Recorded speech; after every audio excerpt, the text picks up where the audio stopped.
Bonjour, voilà, je vous propose ce nouveau tutoriel pour vous apprendre à gérer vos certificats IELTS.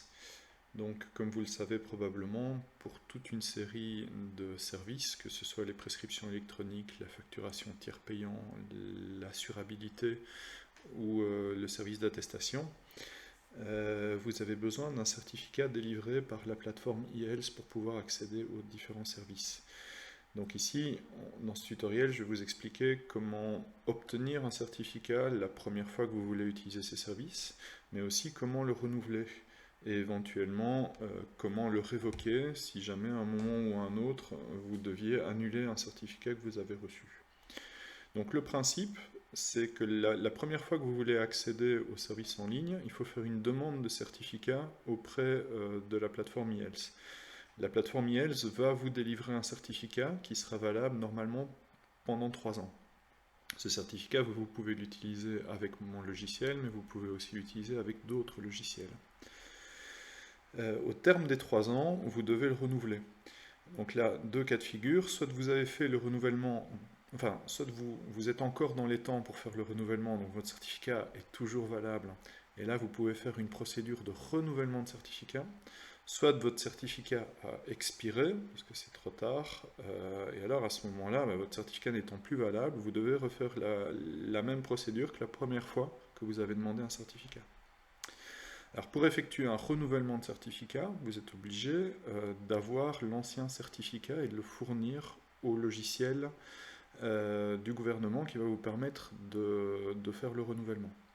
Si vous n'avez plus ce certificat, mais qu'il existe toujours et qu'il est toujours valable, pour le renouvellement, vous allez d'abord devoir demander une révocation du certificat. Ça, c'est une première cause pour laquelle vous allez potentiellement devoir demander une révocation du certificat. C'est si vous voulez le renouveler, mais que vous l'avez perdu. La deuxième raison pour laquelle vous pouvez demander une révocation du certificat, c'est si le certificat qui vous a été délivré est compromis. Par exemple, vous l'avez stocké sur votre ordinateur et on vous a volé votre ordinateur. Et à ce moment-là, le certificat potentiellement il est entre les mains de quelqu'un que vous ne connaissez pas. Donc là, il faut aller auprès de la plateforme et demander une révocation du certificat. Et une fois que le certificat a été révoqué, vous pouvez en redemander un nouveau. Voilà, c'est un petit peu complexe, mais on va revoir les étapes les unes après les autres. Donc, dans tous les cas, pour gérer votre certificat, ce que vous devez faire, c'est utiliser le programme fourni par la plateforme IELTS. Alors, je vous mettrai le lien annexé à la vidéo. Bon, ça se trouve sur leur site web. Ils ont un programme qui s'appelle le IELTS Certificate Manager. Donc voilà, donc ici je l'ai déjà téléchargé. Une fois qu'il est téléchargé, en fait c'est un petit programme voilà, que vous pouvez lancer. Bon, vous allez peut-être avoir une ou deux alertes pour vous prévenir que le programme potentiellement peut changer des choses sur votre ordinateur, mais ça c'est normal. Par contre il ne s'est pas lancé. Ah voilà, oui, c'est moi qui étais trop vite là.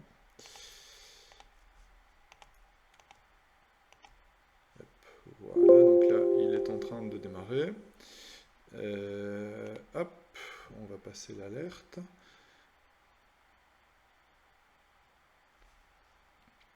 Voilà, donc le logiciel va vous expliquer un petit peu comment il fonctionne. Ici, je ne vais pas pouvoir vous faire une démonstration de chacune des procédures du logiciel parce que j'ai déjà un certificat et que je ne vais pas le révoquer ici. Mais quand vous passez donc, à l'étape suivante du logiciel, vous voyez que vous avez ici les formulaires pour demander un certificat. Vous avez ici les formulaires pour renouveler un certificat et vous avez les formulaires pour révoquer le certificat. Donc, pour rappel, si vous n'avez aucun certificat valable, soit parce que vous n'en avez pas encore eu, soit parce que vous l'avez révoqué, soit parce qu'il a expiré, vous devez faire une nouvelle demande. Si vous avez un certificat qui est valable et que vous voulez le prolonger, vous devez faire un renouvellement. Et si vous avez un certificat qui est valable mais que vous voulez l'annuler soit parce qu'il est compromis, soit parce que vous l'avez perdu, vous devez le révoquer. Donc voilà, donc c'est comme ça que ça fonctionne. Donc, bon, une fois que vous avez fait la révocation, le certificat existant, il n'existe plus, vous pouvez jeter le fichier numérique que vous aviez en main.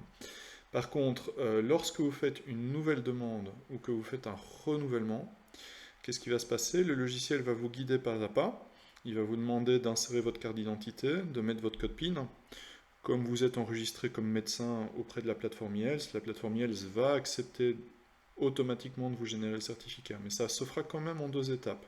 C'est-à-dire que là, vous allez faire la première étape avec le logiciel ici, par exemple, ici, demander un nouveau certificat. Le logiciel va vous guider pas à pas. Et puis, il va introduire une demande de certificat auprès de la plateforme. Là, le logiciel va s'arrêter. Vous pouvez le couper et revenir, j'ai envie de dire le lendemain, mais en pratique, c'est généralement fait en quelques minutes. Vous recevrez un email dès que le certificat sera officiellement émis. Une fois que vous avez reçu l'email de confirmation comme quoi le certificat a été émis, vous devez revenir dans le logiciel, éventuellement le relancer si vous l'avez coupé entre-temps. Vous cliquez cette fois-ci sur compléter une demande de certificat et le logiciel va vous guider pas à pas pour récupérer le certificat. Ça se passe de la même manière pour un renouvellement de certificat. Donc quand vous faites un renouvellement de certificat, vous allez introduire une demande de renouvellement qui va être transmise à la plateforme. Une fois que c'est fait, vous pouvez couper le PC ou le laisser allumer parce que je vous dis ça va généralement très vite. Généralement en quelques minutes la plateforme le délivre. Vous recevrez un email quand votre nouveau certificat sera prêt et à ce moment-là vous devez compléter la demande ici avec cette procédure-là pour récupérer votre nouveau certificat. Et alors, petite précision importante, lorsque vous faites un renouvellement de certificat, lorsque votre certificat a correctement été émis, vous devez, il y a une 3e étape nécessaire, qui est l'activation de votre clé de cryptage. Parce que tant que vous n'avez pas activé, tous les messages qui vous sont envoyés sont encryptés avec votre ancienne clé. Donc, une fois que vous avez activé votre nouveau certificat, une fois que vous avez récupéré votre nouveau certificat, il ne faut pas oublier d'activer également. Bon, ça fait 3 étapes successives à faire pour un renouvellement, c'est malheureusement nécessaire, c'est la procédure de la plateforme qui demande que ce soit fait comme ça. Alors, par défaut, la plateforme va enregistrer vos certificats à un endroit bien précis sur votre disque dur. Alors où est-ce que ça se trouve? Alors, vous pouvez changer cet endroit-là, le logiciel va vous guider pas à pas et vous pouvez décider de changer l'endroit. Mais par défaut, il va aller se placer sur le disque C, dans la partie utilisateur. À votre nom d'utilisateur, il crée un répertoire IELTS. Et dans le répertoire IELTS, vous avez l'ensemble des certificats que vous avez déjà obtenus. Donc le certificat, le nom du certificat se présente comment? Vous avez SSIN égale votre numéro de registre national et vous avez la date à laquelle a été émise le certificat. Donc, par exemple ici, vous voyez que le dernier certificat que moi j'ai demandé à la plateforme IELTS date du 6 octobre 2022. Voilà, donc vous, il ne se finira pas par ACC-P12, il finira juste par P12, parce que moi ici ce sont des certificats d'acceptance, ce sont des certificats de test. Voilà, donc c'est là que le certificat, une fois la procédure complétée, va se trouver.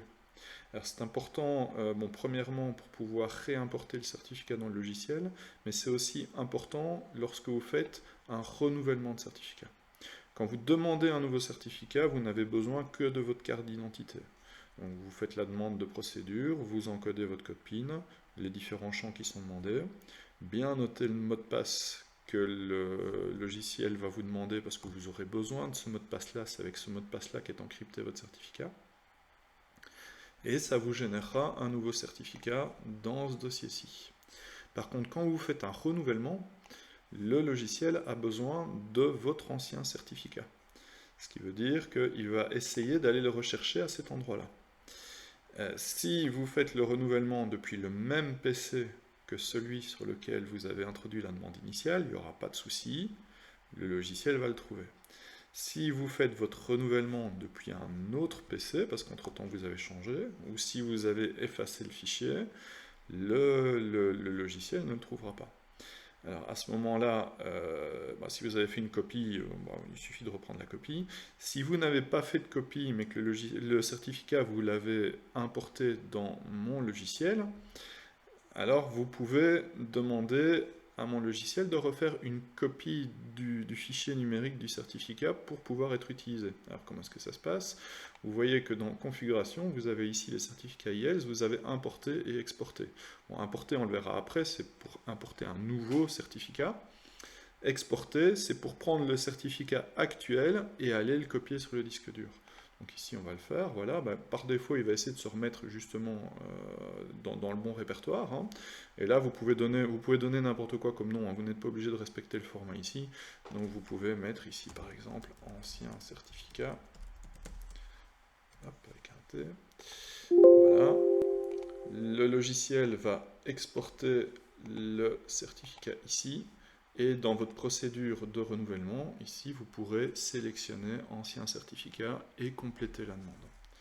Donc, une fois que le certificat a complètement été récupéré, donc pour rappel, sur une demande de nouveau certificat, une fois que vous avez fait la première étape ici de demande, que vous avez obtenu le mail qui vous dit que le certificat a été émis et que vous avez complété la deuxième étape, ou lors d'un renouvellement, une fois que vous avez effectué la première étape de renouvellement, que vous avez obtenu un email, que vous avez complété l'étape de renouvellement et que vous avez activé votre certificat, alors à ce moment-là, vous pouvez l'importer dans le logiciel. Et pour l'importer dans le logiciel, tout ce que vous avez à faire, c'est faire configuration, certificat IELTS, importer. Vous devez retourner au même endroit, donc ici on est bien dans C utilisateur, votre nom d'utilisateur, IELTS, Keystore, et vous avez la liste des certificats ici qui ont été récupérés, donc vous aurez votre nouveau certificat qui se trouvera ici. Simplement, vous le sélectionnez. Le logiciel va vous demander le mot de passe du certificat. Alors attention, ce n'est pas la seule fois que vous en aurez besoin. Vous aurez besoin de ce mot de passe et pour le renouveler dans 3 ans. Et à chaque fois que vous n'aurez pas votre carte d'identité, donc retenez bien le mot de passe que vous utilisez, c'est très important. Et le logiciel, là, il l'a importé. À partir de là, le logiciel n'a plus besoin du fichier qui se trouve ici. C'est fini. À la limite, vous pouvez l'effacer si vous voulez. Le certificat est bien importé dans le logiciel. Après, c'est intéressant de le garder. D'une part, pour le renouvellement, comme ça, vous n'avez pas besoin d'exporter le certificat depuis le logiciel.